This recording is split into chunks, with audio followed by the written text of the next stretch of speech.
Kaugnay mga kapuso sa direktiba po ng Department of Justice maging ng DILG at PNP na ipadakip sa lalong madaling panahon si Senador Bato de la Rosa sa bisa nga ho ng inilabas na warrant of arrest ng ICC. Aba, isa sa mga napag-usapan, Kati San Gabriel, naging maingay ang diskusyon na bakit hindi isali si General Manager ng MMDA Nicolas Torre III, dating PNP Chief, dito sa gagawing manhunt. At makakapiling natin siya ngayong umaga. Nasa kabilang linya po ng linya ng telepono si Undersecretary, General Manager ng MMDA, Nicolas Torre III, Chief PNP, Yusek GM. Magandang umaga po. Kasama ko po si Kati San Gabriel. Ako po si Emil Sumangil, sir. Magandang umaga, Sir Emil, at magandang umaga, Ma'am Cathy, at magandang umaga sa inyong mga tagapakinig. Opo. Kati, go ahead. Kayo po ay nagsabi na willing naman kayo basta't merong utos mula sa Pangulo kung kayo po ay isasali dun sa mga naghahanap kay Senador Bato de la Rosa. Meron na po bang naging pahayag ang Malacanang o nagparating na po ba sila ng word na kayo po ay isasali? Kasi may clamor po, lalo na po sa internet. May marching order na ba, sir? Sa ngayon po, sa totoo lang kahapon kasi natanong tayo dyan. Ang premise kasi ng tanong, gaya nga niyan. Pag inutusan ka ng presidente, ganon ang premise eh. So sa akin, siyempre, ako ay isang lingkod bayan, ako ay isang empleyado ng gobyerno. Susunod ka sa utos na nakatataas sa'yo. Pero sa ngayon, wala akong nakakitang rason para ako ay ma-designate na Malacanang sa trabahong ito. Because I do believe that there are still institutions and there are still persons that are more competent and are equally competent to do this job.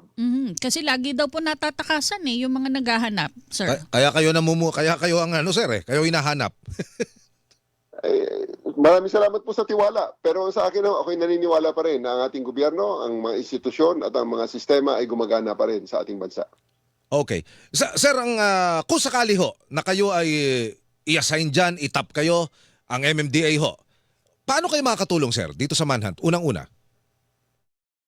Well, unang-una, nasa MMDA ako So, makakatulong tayo dyan kung halimbawa may informasyon na tumakas at doon nagtatago sa landfill. Pero, kasi yun ang primary natin na responsibilidad. Landfill ng Metro Manila, Opo. yung ating mga kalsada, yung ating mga pumping stations, Opo. ang ating mga traffic lights dyan, at ating mga iba pang mga serbisyo binibigay ng MMDA. Ayan ay komplementary naman sa trabaho ng ibang mga institusyon. Opo, Pero GM. aside from that, wala akong nakakita na rason na ako ay itatap pa talaga dyan. GM, kasi ang lumalabas po, pasado alas 2 ng madaling araw noong nakaraang linggo, sinasabing lumabas si Senador Robin Padilla, kasama itong si Senator Bato de la Rosa, at binasa nga kanina ni Kati San Gabriel kung saan-saan sila dumaan at saan bumaba di umano itong si Senator Bato de la Rosa. Makakatulong ho yung sangkatutak nyo CCTV Meron na ho ba nakipag-coordinate sa inyo para ho mag-view ng CCTV? Perhaps o kumuha ho ng kopya, sir? Sir Emil, lagi namang may mga pupunta sa ating opisina para mag-coordinate sa atin, para magamit ang mga CCTV footages. Dahil very extensive nga naman ang footages ng MMDA, lalo na pinalakas natin ang monitoring natin sa ating command center. Sa ngayon po, pagpapasensyahan nyo, I will defer to the requesting parties para sa sila mag-release kung may gusto silang i-release sa press. Pero sa kanilang progreso ng investigasyon, sufficient to say, ang MMDA ay ready at handa na magbigay ng tulong kung ano man ang kanilang hingin. Most especially, kung ang hiningi nila ay ang technical expertise, lalo na sa MMDA, sa CCTV coverage. So, Yusek, paglilinaw lang po, wala pong nakikipag-coordinate pa sa inyo para ma-view po yung mga kamerang ginagamit sa NCAP? NBI or CIDG, sir? Marami po. Marami po. At lagi po, hindi lang naman yung case ni Senator Bato de la Rosa. At marami po, hold up, snatching, may mga hit and run. Marami po kaming araw-araw, kahapon siguro kung mga 20 lang na pulis ay marami ang pumunta sa MMDA ay meron po. Okay, sige po, siguro isa na lang din po, total, yung sa usapin naman po ng responsibilidad ng MMDA dahil nga po puspusan po ang paghahanda ninyo ngayong paparating na tag-ulan. Sabi ng Pag-asa, idedeklara na daw last week of May or first week of June, pero iba po itong paparating na Super El Nino. Meron po ba tayong extra measures, Yusek, na ginagawa sa MMDA para mapaghandaan ito?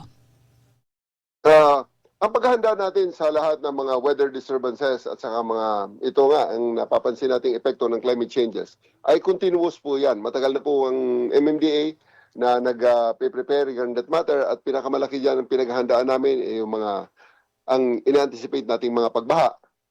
Despite na ang El Nino ay dapat mainit at may mga kaakibat yan ng mga pabugso-bugsong pagbabaha, pagbabagyo na manaka-naka. So sa ngayon, ang MMDA, simple lang naman ang aming estratehiya rito. Linisin, palalimin, paluwagin at bantayan ang daluyan ng mga tubig. So kasama na rito ang regular declogging ng mga kanal at estero, dredging ng mga ilog at waterways, cleaning operations laban sa mga illegal structures at mga bara, flood pumping station operations at mabilis na deployment ng aming mga flood response teams. Mga kapuso, kasabay nito, ginagamit din natin ang mga data-driven approach at tinitingnan natin ang mga chronic flood areas, saan mabagal yung runoff, saan may bottleneck sa drainage system. Kasi ang bottom line lang naman namin, hindi lang maglinis, kundi siguraduhin na mas mabilis ang agos ng tubig, mas mabilis humupa ang baha, at mas kakaunti ang perwisyong maidulot nito sa tao, sa trapiko at sa sambayanan. mga kapuso, ang General Manager ng MMDA, si Undersecretary Nicolas Torre III, sir. Maraming salamat po sa ngalan ni Ms. Cathy San Gabriel. Happy weekend, sir. Thank you, Maraming sir. salamat din po, sir. Ito ang Super Balita sa Umaga. Hilingan, walang pinoprotektahan.